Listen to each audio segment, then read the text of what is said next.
Everyone, welcome back to my channel. Bio की कुछ important PYQs हैं नीट के लिए। क्वेश्चन है हमारा, पहला क्वेश्चन है, 5 kingdom system of classification suggested by R H. Whittaker is not based on.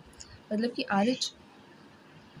Whittaker ने जो किंगडम क्लासिफिकेशन दिया था वो इसमें ऑप्शन भी दिए हुए इन चारों में से किस पर बेस्ड नहीं है।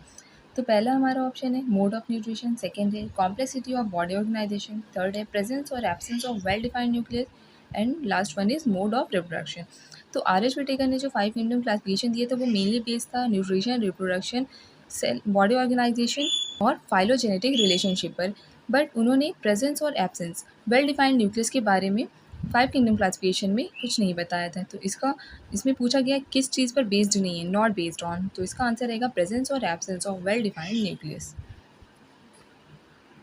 नेक्स्ट क्वेश्चन है, cell wall is absent in. Cell wall किसमें नहीं है? तो हमारे पास 4 ऑप्शन दिए हुए हैं, Funaria, mycoplasma, nostoc and Aspergillus.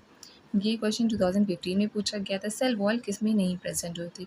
तो सेल वॉल माइकोप्लाज्मा में प्रेजेंट नहीं होती है, मतलब कि सेल वॉल एब्सेंट होती है माइकोप्लाज्मा में।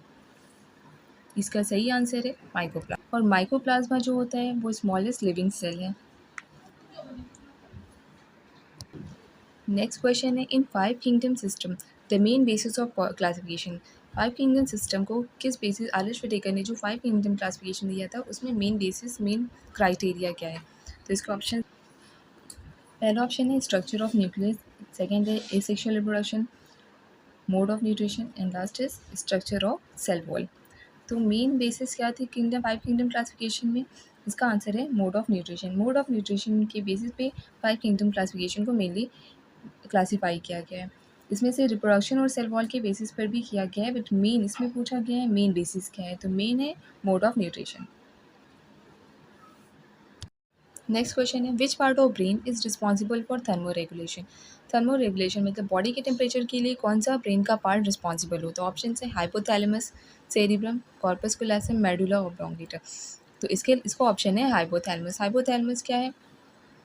हाइपोथैलेमस के थ्रू क्या होता है, बॉडी का टेम्परेचर मेंटेन होता है, ईटिंग और ड्रिंकिंग के बारे में पता चलता है, मतलब हमें कब प्यास लगती है, कब भूख लगती है, तो ये सब किस के थ्रू होता है? हाइपोथैलेमस के थ्रू होता है। तो इसका करेक्ट ऑप्शन है फर्स्ट, हाइपोथैलेमस।